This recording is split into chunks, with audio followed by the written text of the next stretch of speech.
This Mountaineer Report from the NCAA tournament in San Diego is brought to you by Premier Energy. Our people make the difference.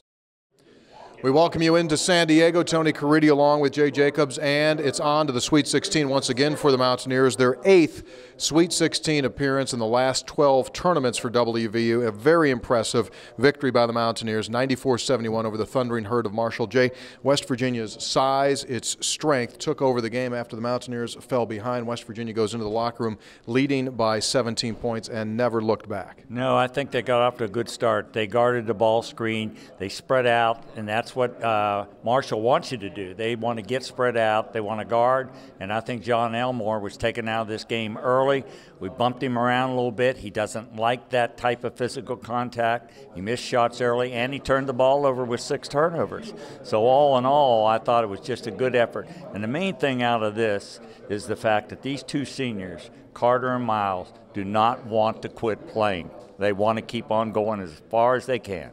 Yeah, Javon Carter ends up leading all scorers with 28 points. West Virginia did it with balance. They had 4 in double figures, but they ended the game with 7 Mountaineers with 8 or more points. So West Virginia wins it. Bob Huggins at the podium after it was over. And then how excited are you guys to be moving on to Sweet 16?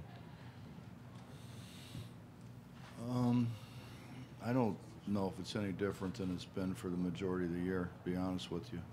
You know, we got as high as number 2 in the polls, and then we had some injuries and some sickness, and we didn't play very well, didn't shoot the ball very well, and you know, we play in the hardest league in America, so it's not easy, and everybody in that league can beat you.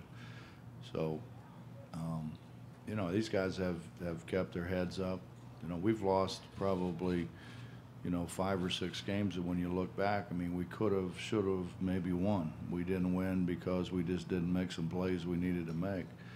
But we've been in, other than the first game in Germany, we've been right there in every game. We've led for, you know, a good portion of the game. This group has never had a confidence problem.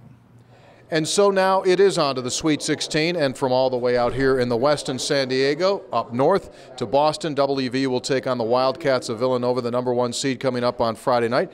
It's been a while since we saw Jay Wright and the Wildcats, one of the great programs in college basketball right now. Well, I think the matchup is good. Now, whether we'll execute what we're supposed to do, that's a different story. But I like the way we go after people, and right now we're probably playing, Tony, the best basketball, which you should be at tournament time, the best basketball we played all season. Yeah, Lamont West and Beetle Bolden did not score in the first game here on Friday. Both played extremely well, double-figure efforts in this one, and for Lamont West, he had his first career double-double. So now a travel day coming up for the Mountaineers. They'll leave later this week to take on the Wildcats of Villanova. Much more coming up about that during the week here at WVUsports.com. So along with Jay Jacobs, I'm Tony Caridi. Thanks for being with us here as our NCAA tournament coverage continues here at WVUsports.com.